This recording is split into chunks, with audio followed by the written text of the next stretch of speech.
Hey guys, Lindsey Hammond here. Welcome back to my channel. Thanks for tuning in today. So today I want to give you some strategies to help you win a bidding war.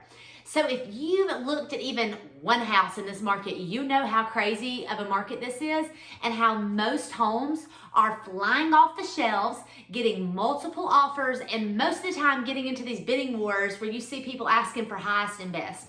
So I want to give you some strategies that'll help you win so that you can get your dream home without as much of stress. So number one is going to be get pre-approved. So this is crucial anytime you're looking for a home, but especially now because you need to know what kind of financing you qualify for, how much you qualify for, and that piece of paper is worth a lot.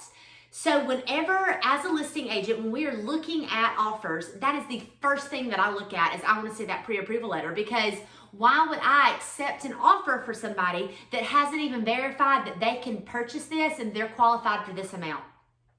So get your lender, get them to find out. Let's say you're pre-approved for up to $200,000, $300,000, but you're only offering $175,000. They can edit that letter to only offer the amount that you want to put on the property. It doesn't have to be that full amount, but this just gives you a lot of clout and can make your offer a lot more valuable.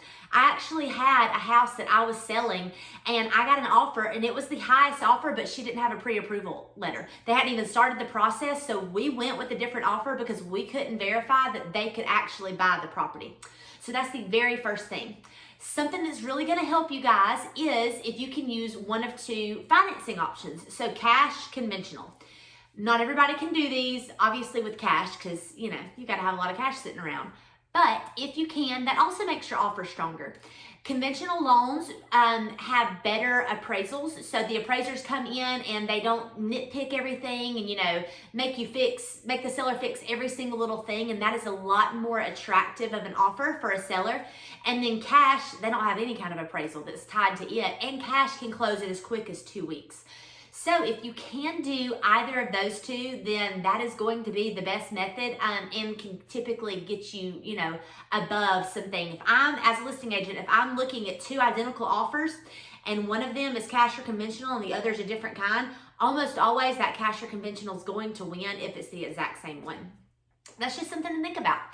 Another thing to think about is getting ready to act fast. So I don't mean you have to jump the gun and make rash decisions and not be thoughtful with this, but I just mean know what's going on. So we're seeing homes that literally are hitting the market and they're calling for highest and best by the next day, sometimes the next. So you cannot put on hold everything in life, and if you've got a family vacation, that's fine, go to it, but be ready and see if your agent can do a video walkthrough with you so you don't miss the home.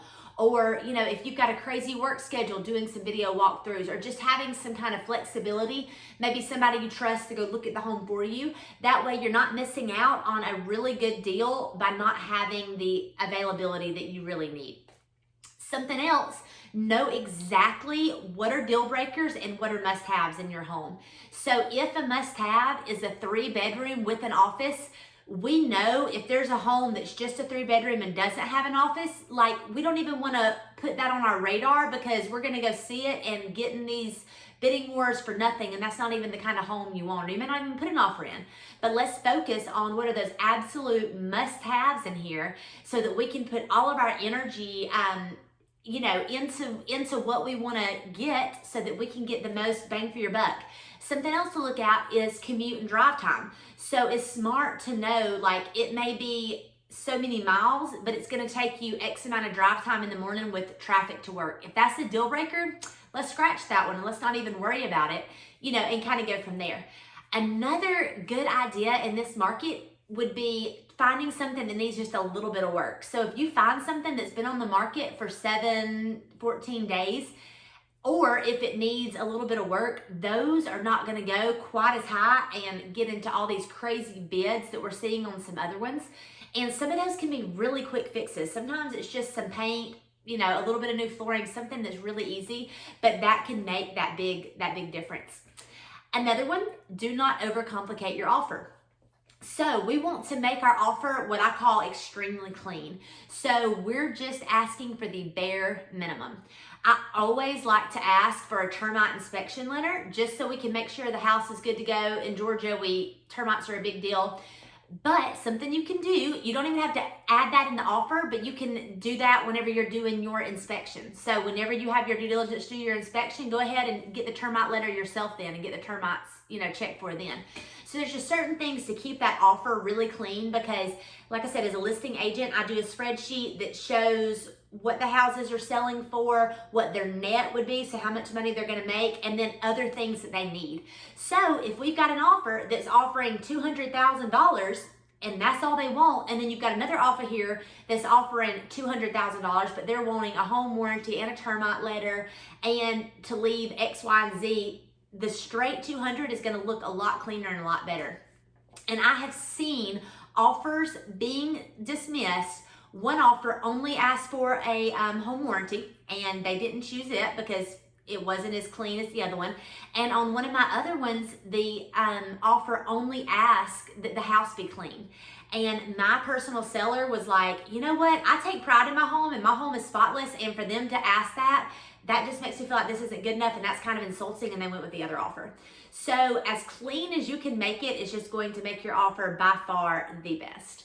And then finally, sweeten the deal. So obviously, determine how much this house is worth and how much you want to put into it.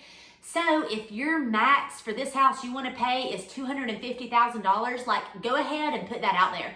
Don't try to lowball and come in, under asking, or if it's bidding war right at asking. Like go ahead and put your best foot forward to make sure you're giving it your all. And then other things that you can look at are the shorter due diligences. So that really helped me win a bidding war just recently, like this past week, because I put a really short due diligence and they knew we were serious and we were going to get on the ball and get everything done.